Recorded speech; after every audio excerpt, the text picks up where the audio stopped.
Alright guys, welcome back to the channel. So today we're going to be checking out another, what I consider classic menu. That's going to be menu number 4. Spaghetti with beef and sauce by the Americal Packaging Company. Let's go ahead and get right into it.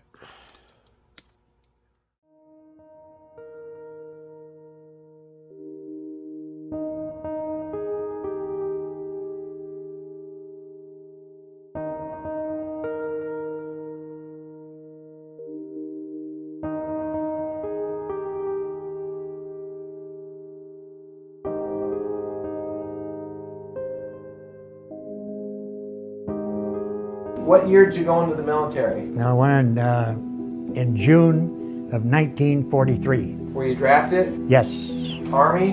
Army, that's what I volunteered for. What job did you do in the Army? Which go into? Okay, my unit was a pack howitzer unit, and it was a 460th Parachute Field Artillery Battalion attached to the 517th Infantry Combat Team. Okay. That was my unit. All right. And I stayed with them throughout the whole war. What was your rank during like the bulge? Well, I made PFC. Okay. I got lots of rank there. Okay. We're going to kind of bounce around a little bit, but yep. for time's sake, we'll focus probably on the bulge. But at what point, you go by Richard? Yes. At what point, Richard, did you go overseas?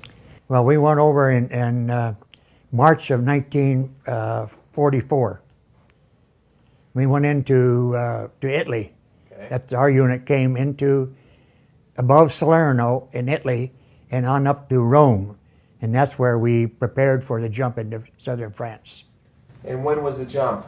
The jump was 4:45 in the morning, August the 15th, 1944. Was that an Operation Market Garden, or what was that? No, that was I don't remember the name, but there was a Special Forces, there was an English outfit in there. There's a number of units that was in that whole jump there.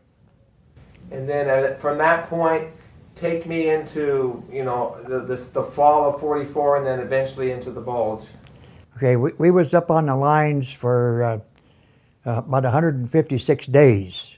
Wow. And then when the Germans broke through 18th Corps, which we was assigned to in Europe, they called all of the airborne units, European side, into Italy and the United States to come into the bulge. And we landed up on the point where the Germans were hitting. Tell me what the Germans were trying to do and the purpose of their objective to push down. Well, the Germans were trying their best to make a division between the English and the Americans. So according to what Hitler wanted to do was to have the Americans and the English maybe ask for a ceasefire, then that way he could get on the Russians. But they wanted to go into the coast up there, and then because all the oil was, everything else was up there that he could use. Was obviously they weren't successful. Were they successful to a point, or did they catch us off guard and by surprise? Well, I believe they did, because our military units, military intelligence unit didn't know that Hitler had such a large army of, I'm not mistaken, it was 80-some thousand, plus how many tanks I don't remember. But they told him, his weather people, that the winter, December of 44 would be cloudy, cold, and whatever else winter brought on in that Belgium area, and they told him to hit then. And so we were pulled up into the bulge out of southern France, and all the units, all the airborne units, wherever they was at, came down into the bulge area. And my unit only has 2,200 men. We're not a division, but that's because we could be used quickly and fast, because we didn't have a large contingent or whatever it was. But our 75 pack howitzers we pulled with a 3/4 ton weapons carrier. And that's what I was on, is a 3/4 ton weapon carrier. And you didn't jump in there. You guys No. just made your way up there. No, well, they went in by truck. But no, we didn't jump in there at all. And you're with the 517th? Yes, it's a combat team. But I think in that bulge area, with the way the clouds were, there's no way that you could have successfully performed an operation. It was fouled up enough as it was. It took us about 3 days to get back where we were supposed to be. And your division, casualties, you suffer a lot of casualties, you guys? Well, overall, there's 1,600 men. Overall. Out of 2,200?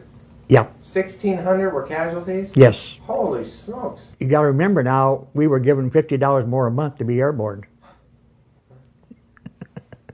Oh my goodness.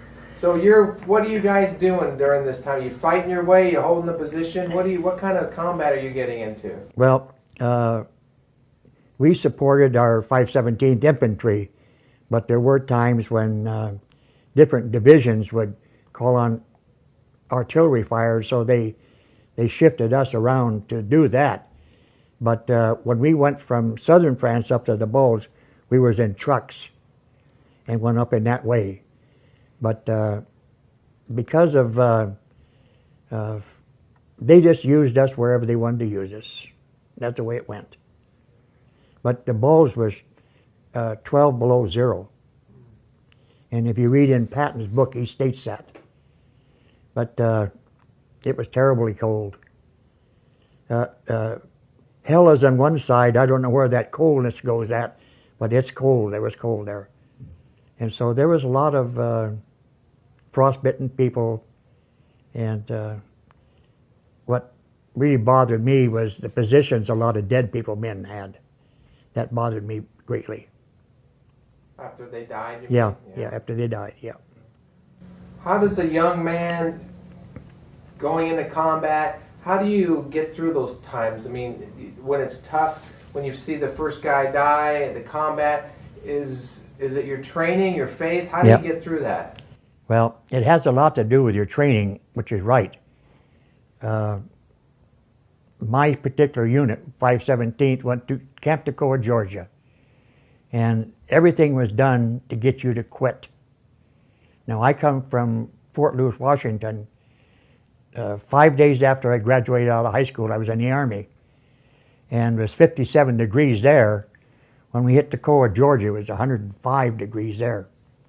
And the heat, I never was good in heat. But the only way I could do is just persevere, just do the job, because that's what I've always done. And so when they would continue to ask you, do you want to quit? Do you want to quit? And they just continued to growl at you and everything else. And I got to the point I told them to go to hell. I wasn't going to quit. And so I stayed with the unit, and I'm glad to this day that I did. Because my airborne training, I feel, has made me self-sufficient to go on with things that came into my life that were tear-jerking stuff. So I'm glad that I finished. There's some boys that didn't do it. And as we get older, things of our youth will flood back into our minds. And so I knew this. So I didn't want that over my head that I quit, because I never did quit anything. Good. Were you carrying an M1? No, I was carrying a carbine, a 30 caliber carbine. But one time this man had a grease gun, the 45. And so I swapped him the carbine for the grease gun. And the next thing I knew, an officer asked me, "Where'd you get that grease gun at, Wheeler?" Well, I knew that, I said, well, I swapped the guy with it for it. So I carried a 45, and as soon as I could get a carbine, I swapped that person the 45 grease gun for the carbine. The serial numbers weren't the same, But he just looked at me and growled. So again, Richard, I'm trying to. Okay, you're very young at this time. What are you, 20 or something? Or Now I was 19. 19. Yeah. Is combat? How would you define combat? Describe combat to me Okay. from your perspective. All right. Combat is like being in a maneuver. If the situations are about the same, the only difference is you're being shot at combat. And to me, you'll never know when that bullet is meant for you because you'll not hear it coming. You'll hear them a lot of times zing past you, but the bullet that was meant for you, you'll never know it hit you. You're dead. And so I knew enough not to be a turkey and stick my head up too much.